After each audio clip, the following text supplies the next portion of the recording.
संस्कृत के सभी विद्यार्थियों को नमो नमः। तो बच्चों, हमारी ये जो है यूट्यूब पर फ्री बैच की संस्कृत का जो एचटेट टीजीटी पीजीटी का जो हम बैच शुरू कर रहे हैं उसकी है ये हमारी सेकंड क्लास है। इससे पहले हमने माहेश्वर सूत्र किए थे फर्स्ट क्लास में और ये सेकंड क्लास है। इसमें हम जो है वर्ण विचार वाला टॉपिक करेंगे। तो जिन बच्चों ने पहली क्लास नहीं देखी है, जो नए सब्सक्राइबर हैं वो जाके, जो नए व्यूवर हैं वो जाके पहले माहेश्वर सूत्रों वाली क्लास देखें, माहेश्वर सूत्रों को अच्छे से करें, ठीक है। और उसके बाद जो है ये वर्ण विचार वाली क्लास देखें। तो चलिए हम शुरू करते हैं वर्ण विचार वाला टॉपिक। वर्ण विचार देखिए, वर्ण क्या होता है ये तो सभी बच्चों को आता होगा क्योंकि ये छोटी छोटी क्लासों में ही आ जाता है। फिर भी हम बेसिक से कर रहे हैं तो हमारे लिए करना ज़रूरी है क्योंकि हम बेसिक से ही शुरू कर रहे हैं। तो वर्ण की परिभाषा करते हैं पहले। ध्वन्या लिखित रूपम वर्णम, ठीक है, अर्थात ध्वनि के लिखित रूप को वर्ण कहा जाता है। वर्ण भाषा की सबसे छोटी इकाई होती है। वर्ण अर्थात अक्षर, ठीक है, वो भाषा की सबसे छोटी इकाई होती है। वर्णम एव अक्षर है। वर्ण को अक्षर भी कहा जाता है। वर्णों के सार्थक समूह को शब्द कहते हैं, ठीक है। वर्णों का जो समूह होता है 2, 3, 4 वर्णों को जोड़कर जो समूह बनता है उसको क्या कहते हैं? उसको शब्द कहते हैं। वर्णानाम समूहम शब्द, ठीक है। आगे है सुप तिंगतम पदम। शब्द के अंत में सुप और तिंग प्रत्यय हो तो उसकी पद संज्ञा हो जाती है। अब देखिए, सुप और तिंग प्रत्यय होते क्या हैं? सुप प्रत्यय जो 21 प्रत्यय होते हैं हमारे, जो कि शब्दों के साथ जुड़ते हैं, ठीक है। जो शब्द रूप होते हैं हमारे, उनके साथ सुप प्रत्यय जोड़े जाते हैं। सु औ जस, इस प्रकार ये अम आउट सस, ये 21 प्रत्यय जो होते हैं हमारे शब्दों में जुड़ते हैं। और तिंग प्रत्यय जो होते हैं तिप तस जी, ये 18 प्रत्यय होते हैं। ये धातुओं के साथ जुड़ते हैं, ठीक है। ये धातुओं के साथ 18 प्रत्यय जुड़ते हैं। 21 प्रत्यय शब्दों के साथ जुड़ते हैं। सुप और तिंग प्रत्यय बोलते हैं इनको। तो ये प्रत्यय, यदि ये प्रत्यय शब्द के अंत में हो तो फिर वो पद, उनकी पद संज्ञा हो जाती है, ठीक है। इसीलिए बोलते हैं सुप तिंगतम पदम। आगे है पदानाम समूह वाक्यम। जो पदों का समूह होता है, ठीक है, सुप और तिंग प्रत्यय जुड़कर जो पद बनते हैं, उन पदों के समूह को वाक्य कहते हैं। पदों के समूह को क्या कहते हैं? वाक्य कहते हैं। यदि उनमें योग्यता, आकांक्षा, आसक्ति अर्थात सन्निधि, सन्निधि क्या होता है? ये सामीप्य, समीपता, ठीक है, पास पास हो, वो दूर दूर न हो, उसे बोलते हैं आसक्ति, सन्निधि। ये तीनों विशेषता हो तो वो क्या हो जाता? वो वाक्य बन जाता है, ठीक है। तो योग्यता, आकांक्षा और आसक्ति, इनमें योग्यता क्या होता है? कर्ता की क्रिया के अनुरूप योग्यता होने पर ही पदों का समूह वाक्य कहलाता है। जैसे अग्निना सींचती, अग्नि से सींचता है। जलेन दहती, जल से जलता है। क्या अग्नि से सींचना संभव है? क्या जल से जल जाता है? नहीं। ये जो है इनमें योग्यता ही नहीं है इन वाक्यों में। तो इस प्रकार ये वाक्य जो है, ये दोनों वाक्य की श्रेणी में नहीं गिने जाते हैं क्योंकि अग्नि से सींचने की योग्यता, अग्नि में सींचने की योग्यता नहीं है। जलने की योग्यता होती है अग्नि में, ठीक है, और जल में जलने की योग्यता नहीं है, उसमें सींचने की योग्यता होती है। जल में सींचने की योग्यता होती है, अग्नि में जलने की योग्यता होती है। अग्नि ना दहती और जलेन सींचती, ये दोनों वाक्य जो है योग्यता से युक्त हैं, ठीक है। तो जिन वाक्यों में योग्यता होती है वही जो है वाक्य की श्रेणी में रखे जाते हैं। बाकी जो योग्य नहीं होते उनको हम वाक्य नहीं कह सकते हैं। आ गया यहाँ तक समझ में? क्लियर? आगे है पदों के समूह से वाक्य की पूर्णता होने पर ही जो है आकांक्षा युक्त होता है। पदों के समूह से जो है वाक्य पूर्ण हो जाता है तो उसमें वह वाक्य जो है वो आकांक्षा से युक्त हो जाता है।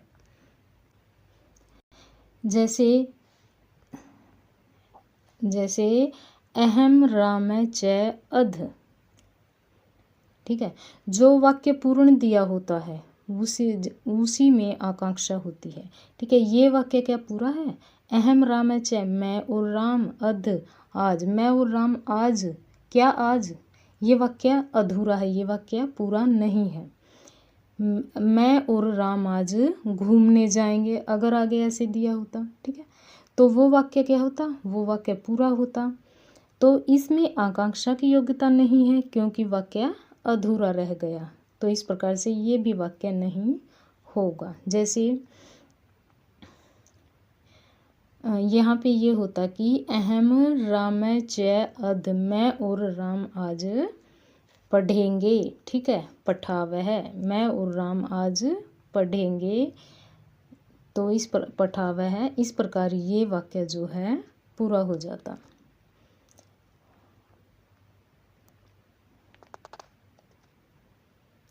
आगे है आसक्ति, ठीक है। सन्निधि समीपता,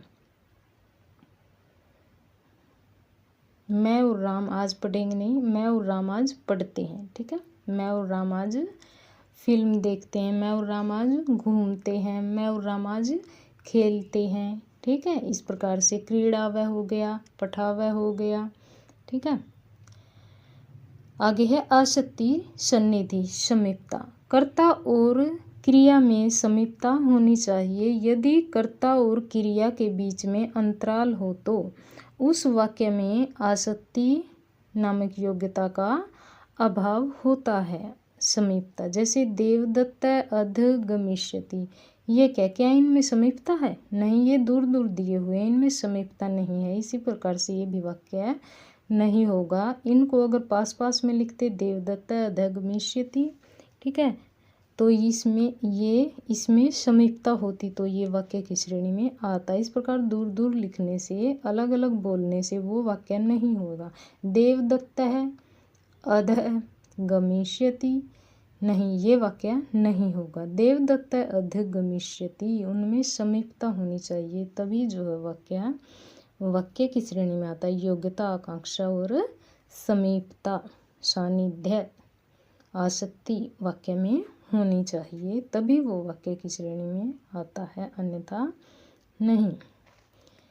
आगे है उपर्युक्त तीनों विशेषताओं से युक्त पदों के समूह को वाक्य कहते हैं। वाक्य से ही भाषा की पहचान होती है, अर्थात भाषाया अभिज्ञान कारकम वाक्यम। वाक्य भाषा की बृहत्तम इकाई होती है, ठीक है, बड़ा रूप होता है, तथा वर्ण भाषा की सबसे लघुतम इकाई होती है, ठीक है। ये भी क्वेश्चन बन जाता है कि वाक्य की भाषा की बृहत्तम इकाई को क्या कहते हैं, तो उसे वाक्य कहते हैं। और भाषा की सबसे लघुतम इकाई कौन सी होती है, तो वर्ण होती है लघुतम इकाई, ठीक है। आगे है वर्ण भेद। वर्ण के कितने भेद होते हैं? वर्ण के 2 भेद होते हैं। वर्ण 2 प्रकार के हैं, स्वर वर्ण और व्यंजन वर्ण।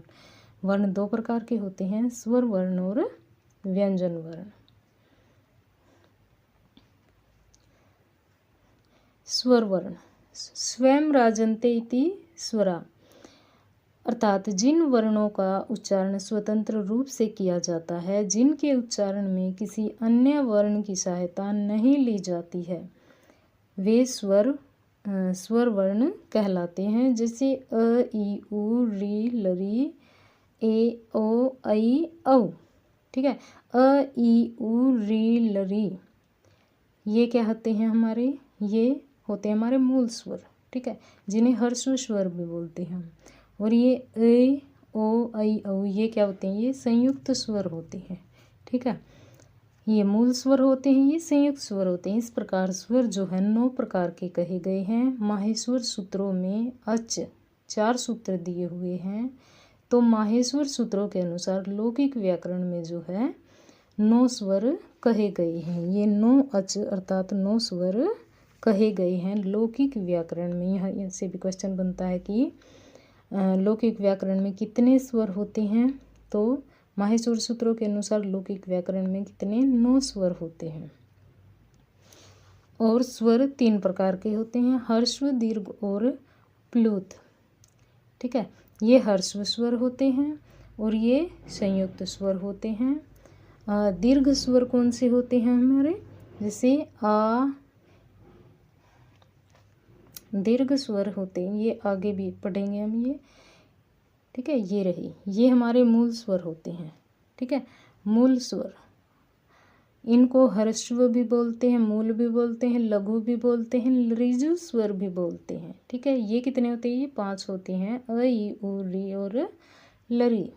ठीक है, ये भी क्वेश्चन बनता है कि लरिजु स्वर, ठीक है, किन को कहा जाता है? तो हम ऑप्शन दे दिया जाएगा, ह्रस्व, दीर्घ, सवर्ण, संयुक्त। ठीक है, ह्रस्व, दीर्घ, सवर्ण या संयुक्त तो किसे कहा जाता है? लरिजु स्वर।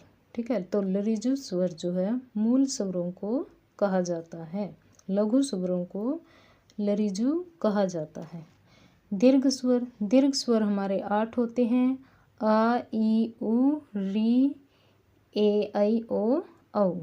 ठीक है, समान स्वर 4 होते हैं, अ, आ, ई, उ, री, बड़ी री। आगे है संयुक्त स्वर, ये 4 होते हैं, ए, ओ, ऐ, औ। ठीक है, ए किससे बनता है? ए और ई से ए बनता है, अ और उ से ओ बनता है, ए और ए से ऐ बनता है, और औ से औ बनता है। अयोगवाह स्वर, अयोगवाह स्वर 2 होते हैं, अंग और अह। ठीक है, व्यंजन वर्ण आगे है हमारे व्यंजन वर्ण।